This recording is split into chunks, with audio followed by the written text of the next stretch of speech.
മൂകാംബികയിലും പിന്നെ കുടജാദ്രിയുടെ മുകളിലെ ജീപ്പിനകത്തൊരു off road സഫാരിയുണ്ട്. ഒരു രക്ഷയില്ലാത്ത സഫാരിയാണ്.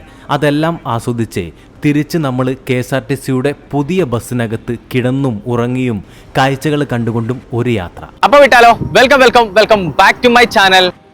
ഇവരെല്ലാവരും നോക്കി നിൽക്കുന്നത് കണ്ടോ? ഇതേപോലെയാണ് ഈ ഒരു ബസ്. ആര് കണ്ടാലും ഒന്ന് നോക്കിപ്പോവും. ഈ ഒരു ബസ്സിനകത്താണ് നമ്മൾ ഇന്ന് തിരിച്ച് കോഴിക്കോടേക്ക് പോകുന്നത്.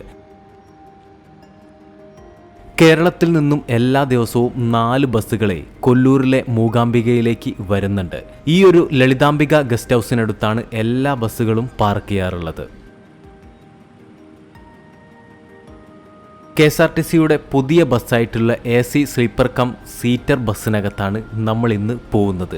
ഈ ഒരു ബസ്സിൻ്റെ ഡീറ്റെയിലും കാര്യങ്ങളും ഒക്കെ നിങ്ങൾ ഒരുപാട് വീഡിയോനകത്ത് കണ്ടിട്ടുണ്ടാവും. എങ്കിലും ജസ്റ്റ് ഞാൻ ഇതിൻ്റെ ഉൾഭാഗം ഒന്ന് കാണിച്ചു തരാം. താഴെ ഭാഗത്ത് ഇതേപോലെ ഇരുന്ന് യാത്ര ചെയ്യാൻ വേണ്ടിയിട്ട് 36 സീറ്റുകളും 2:1 ലേഔട്ടിലെ 18 ബർത്തുകളുണ്ട്. 18 പേർക്ക് കിടന്നും അതോടൊപ്പം 36 പേർക്ക് ഇരുന്നും യാത്ര ചെയ്യാൻ പറ്റുന്നൊരു ബസ്സാണിത്. ഈ ഒരു ബസ് ആര് കണ്ടാലും ഒന്ന് നോക്കിപ്പോകട്ടോ. ആ ഒരു രീതിയിലാണ് ഇതിൻ്റെ ഡിസൈനും കാര്യങ്ങളും പെയിൻറ്റിങ്ങും കാര്യങ്ങളും ഒക്കെ വന്നിട്ടുള്ളത്.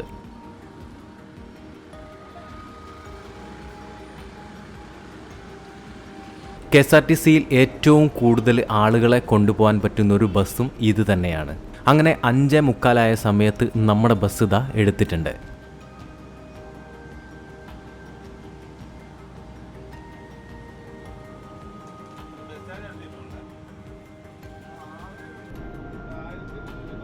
ഇതാണ് കൊല്ലൂർ ബസ് സ്റ്റാൻഡ് കേട്ടോ. ഈ ലെഫ്റ്റ് സൈഡിൽ കാണുന്നത്. ശരിക്കും ഈ ഒരു കവാടം കാണാനേ നല്ല ഭംഗിയുണ്ട്.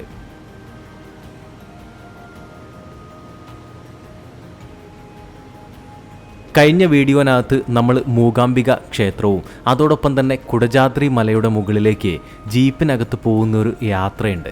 7 കിലോമീറ്ററിനടുത്ത് ദൂരം ഒരു രക്ഷയില്ലാത്ത ഓഫ് റോഡാണ്.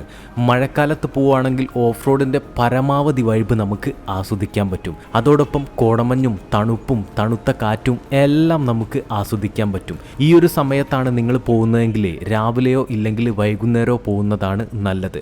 കഴിഞ്ഞ വീഡിയോ കണ്ടിട്ടുണ്ടെങ്കിൽ അറിയാം, അവിടെ പോയിട്ടേ ഒരു രക്ഷയില്ലാത്ത വെയിലായിരുന്നു. പക്ഷേ അതിൻ്റെ മുകളിൽ കയറി എത്തിയാലേ നല്ല തണുത്ത കാറ്റുണ്ടാവും. അറിവിൻ്റെ തമ്പുരാൻ ശ്രീ ശങ്കരാചാര്യർ തപസ്സിരുന്ന സർവജ്ഞ പീഠമാണ് നമുക്കവിടെ കാണാനുള്ളത്. അവിടേക്ക് നിങ്ങൾ പോയിട്ടുണ്ടെങ്കിൽ ഒരു കാലത്തും ആ ഒരു യാത്ര നിങ്ങൾ മറക്കൂല.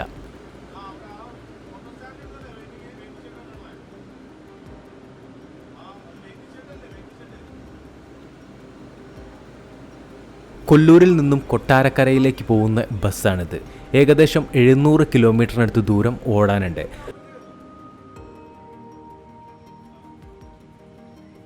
വൈകുന്നേരം 5:45 എടുത്തിട്ട് പിറ്റേന്ന് രാവിലെ 7 മണിയാവുന്ന സമയത്തൊക്കെയാണ് കൊട്ടാരക്കര എത്തുക. പക്ഷേ ആ ഒരു സമയത്തൊന്നും എത്തൂല. റോഡ് പണിയും ബ്ലോക്കും കാര്യങ്ങളും ഒക്കെ ഉള്ളതുകൊണ്ട് ആ ഒരു സമയത്തൊന്നും ഓടി എത്തിക്കാനാവില്ല. അത്രയും ദൂരമുണ്ടേ.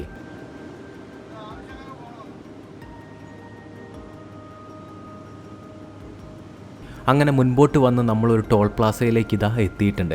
ബസ് പോകാൻ മാത്രം വീതിയേ ഉള്ളൂ കേട്ടോ.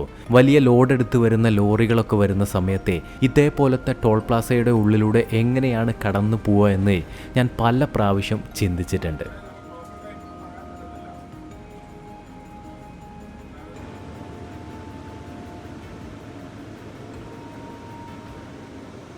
അങ്ങനെ കുറച്ചു ദൂരം മുൻപോട്ട് വന്ന് നമ്മുടെ മുൻപിൽ പോകുന്ന ആ ഒരു വണ്ടി കണ്ടോ? അതിനകത്തൊരു 5-8 ആളെങ്കിലും ഉണ്ടാവും അതിൻ്റെ മുകളിൽ കിടക്കുന്നത്. ഇവരെ വേറെ എവിടുന്നോ വരുന്ന ആളുകളാണ്. കച്ചവടവും മറ്റു കാര്യങ്ങളും ഒക്കെ ആയിട്ട് ഈ ഒരു വണ്ടിയിൽ തന്നെയാണ് ഇവരുടെ ജീവിതം.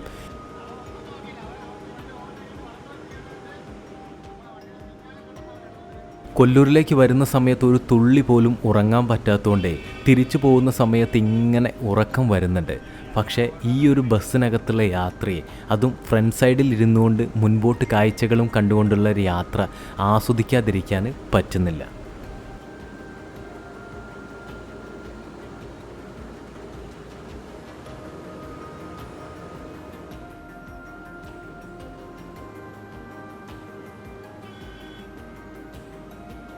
ഇതേപോലത്തെ AC സ്ലീപ്പർ ബസ്സുകൾക്ക് ബസ് ചാർജ് കുറച്ച് കൂടുതലായിരിക്കും. പക്ഷേ ബസ്സിനകത്ത് യാത്ര ചെയ്യുന്നതിൻ്റെ ഒരു വൈബേ അത് പറഞ്ഞറിയിക്കാൻ ആവില്ല. എന്തായാലും കുറച്ച് സമയം ക്ഷീണം വന്ന സമയത്തെ കുറച്ചൊന്ന് കിടക്കാമെന്ന് വിചാരിച്ച് വന്നിരുന്നതാണ്. ഈ ഒരു ബസ്സിൻ്റെ ബർത്തിലിരുന്ന് താഴെ ഭാഗത്തേക്ക് നല്ല ഭംഗിയായിട്ട് നമുക്ക് കാഴ്ചകളൊക്കെ കാണാൻ പറ്റും. പകൽ സമയത്തൊക്കെ ബർത്തിലിരുന്നുകൊണ്ടേ നല്ല ഭംഗിയായിട്ട് കാഴ്ചകൾ കണ്ടുകൊണ്ടും നമുക്ക് യാത്ര ചെയ്യാം.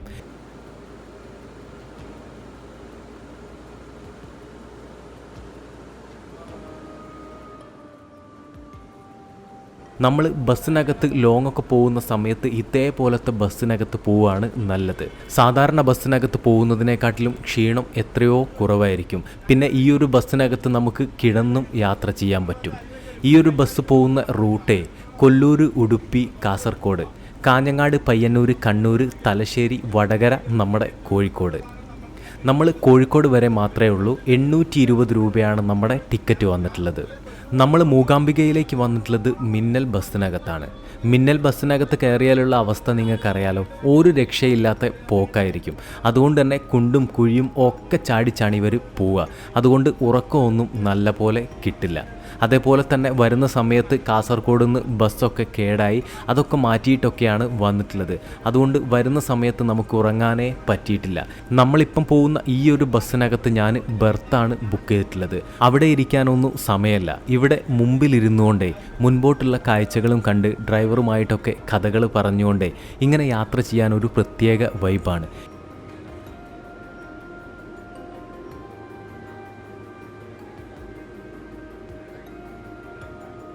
ഈ ഒരു ബസ് AC ആണ്. പക്ഷേ ഡ്രൈവർ സൈഡിലോ ഈ ഒരു ക്യാബിൻ്റെ സൈഡിലോ ഒന്നും തണുപ്പിൻ്റെ ഒരംശം പോലും എത്തുന്നില്ല. വേറെ ഒന്നുമല്ല, ഇവിടെ എൻജിൻ്റെ ചൂടും കാര്യങ്ങളും ഒക്കെയാണ്. ഒരുവിധം എല്ലാ ബസ്സിനകത്തും ഇതേപോലെ തന്നെയാണ് ഡ്രൈവറുടെ അവസ്ഥ. അവിടെ എപ്പോഴും ചൂടായിരിക്കും. നിങ്ങൾ ഇതേപോലെ ബസ്സിൻ്റെ മുൻഭാഗത്തിരുന്ന് യാത്ര ചെയ്തിട്ടുണ്ടോ? ഇനി എപ്പോഴെങ്കിലും ഒരു അവസരം കിട്ടുകയാണെങ്കിൽ മുന്നിലിരുന്നുകൊണ്ട് ഇതേപോലെ ഒന്ന് യാത്ര ചെയ്യണം കേട്ടോ. ശരിക്കും നല്ല രസമാണ്. വണ്ടി ഓടിക്കുന്ന ഡ്രൈവറുടെ ആ ഒരു സ്കില്ലും അതോടൊപ്പം മുൻപോട്ടുള്ള കാഴ്ചകളും ഒക്കെ കണ്ടുകൊണ്ടേ ആ ഒരു വൈബ് നമുക്കിങ്ങനെ ആസ്വദിക്കാൻ പറ്റും.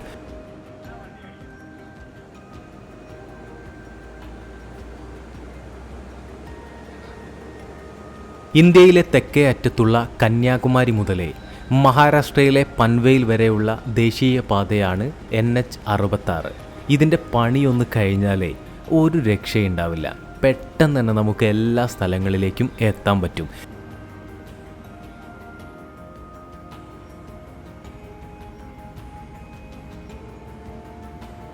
അങ്ങനെ വന്ന് നമ്മളിതാ കാസർഗോഡേക്ക് എത്തിയിട്ടുണ്ട്.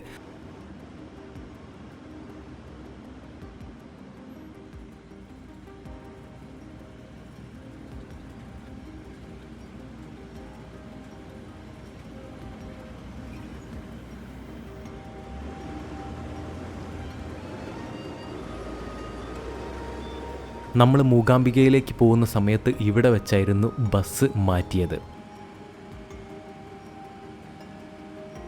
കാണുന്ന ആളുകളെല്ലാം കുറച്ചു നേരം നോക്കി നിന്നിട്ടേ പോവും.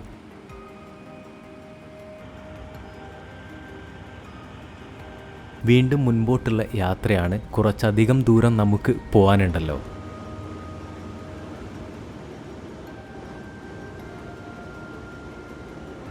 അങ്ങനെ കുറച്ച് മുൻപോട്ട് വരുമ്പോഴേക്കും നമ്മളിവിടെ ഫുഡ് കഴിക്കാൻ വേണ്ടിയിട്ട് നിർത്തി. ഒരു അരമണിക്കൂറിനടുത്ത് സമയമുണ്ടായിരുന്നു. അത്യാവശ്യം വേണ്ട ഫുഡും കാര്യങ്ങളും ഒക്കെ കഴിച്ച് നമ്മൾ വീണ്ടും ഇതാ പോവുക തന്നെയാണ്.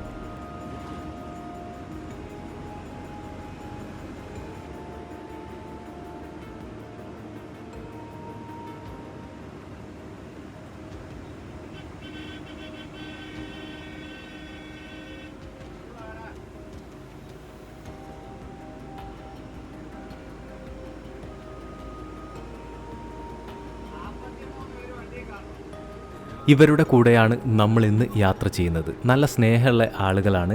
നമ്മൾ പോകുന്ന സ്ഥലത്തെക്കുറിച്ചും കഥകളും ഒക്കെ പറഞ്ഞുകൊണ്ടാണ് ഇങ്ങനെ പോകുന്നത്.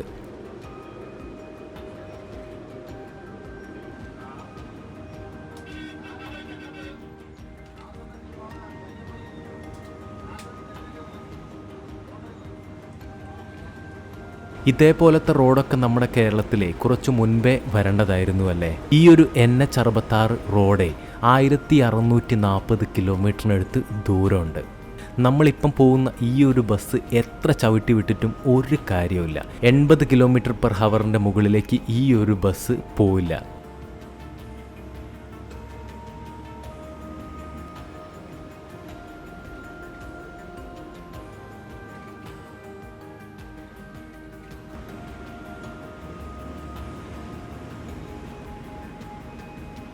ഇതേപോലത്തെ ലോറിയിലും നമ്മൾ പോകുന്ന പോലത്തെ രാത്രിയിൽ ഓടുന്ന ബസ്സിലും ഒക്കെ പോകുന്ന ഡ്രൈവർമാരെ ശരിക്കും സമ്മതിക്കണം.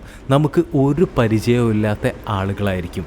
പക്ഷേ നമ്മൾ ഇതേപോലത്തെ ബസ്സിൽ കയറിയാലേ രാത്രിയിൽ എല്ലാവരും അങ്ങ് ഉറങ്ങും. ഈ ഒരു ബസ്സിനകത്ത് തന്നെ എല്ലാ ആളുകളും ഇപ്പോൾ ഉറങ്ങാണ്. ഞാനും ഈ ഒരു ബസ് ഓടിക്കുന്നയാളും മാത്രമാണ് ഇപ്പം ഉണർന്നിരിക്കുന്നത്. നമുക്ക് ഒരു പരിചയമില്ലാത്ത ആളെ നമ്മൾ വിശ്വസിച്ചുകൊണ്ട് നമ്മുടെ ജീവൻ അവരുടെ കയ്യിൽ കൊടുത്തുകൊണ്ടല്ലേ നമ്മൾ ഇതേപോലത്തെ ബസ്സിനകത്തൊക്കെ യാത്ര ചെയ്യുന്നത്.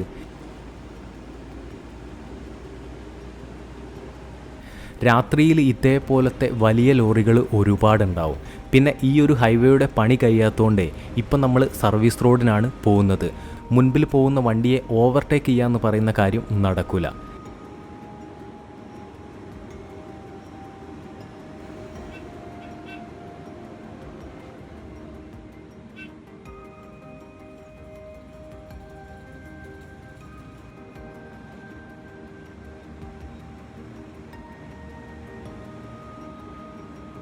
എന്തായാലും ലോറിക്കാരൻ അത്യാവശ്യം മര്യാദക്കാരനായതുകൊണ്ട് നമുക്ക് സൈഡ് തന്ന്.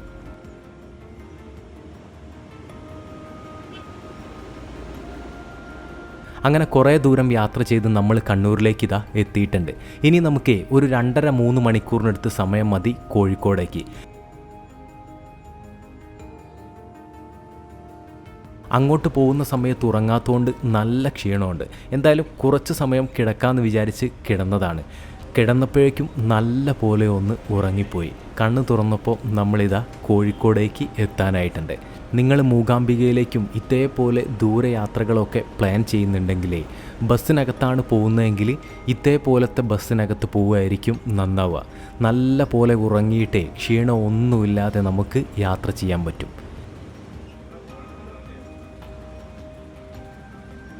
കോഴിക്കോട് KSRTC ബസ് സ്റ്റാൻഡിലേക്ക് ബസ് കയറ്റി ഇറക്കുക എന്ന് പറഞ്ഞാൽ തന്നെ ടാസ്ക്കാണ്. അതും ഇതേപോലത്തെ വലിയ ബസ്സുകൾ. ഒരു ശ്രദ്ധ തെറ്റിയാലേ മുൻപിലെ താഴെ ഭാഗമൊന്നും ഉണ്ടാവില്ല, മൊത്തമായിട്ട് പൊളിഞ്ഞു പോകും. അങ്ങനെ മൂകാംബികയിലും കുടജാദ്രിയിലെ വൈബും എല്ലാം ആസ്വദിച്ച് പിന്നെ ഈ ഒരു KSRTCയുടെ പുതിയ ബസ്സിനകത്തുള്ള യാത്രയും ആസ്വദിച്ചുകൊണ്ട് നമ്മൾ കോഴിക്കോടെത്തി. അത്ര തന്നെയുള്ളൂ ഈ ഒരു വീഡിയോ. ഇഷ്ടപ്പെട്ടാൽ ലൈക്ക് ചെയ്യുക, സബ്സ്ക്രൈബ് ചെയ്യാൻ മറക്കരുത്. അടുത്ത വീഡിയോയിൽ കാണാം.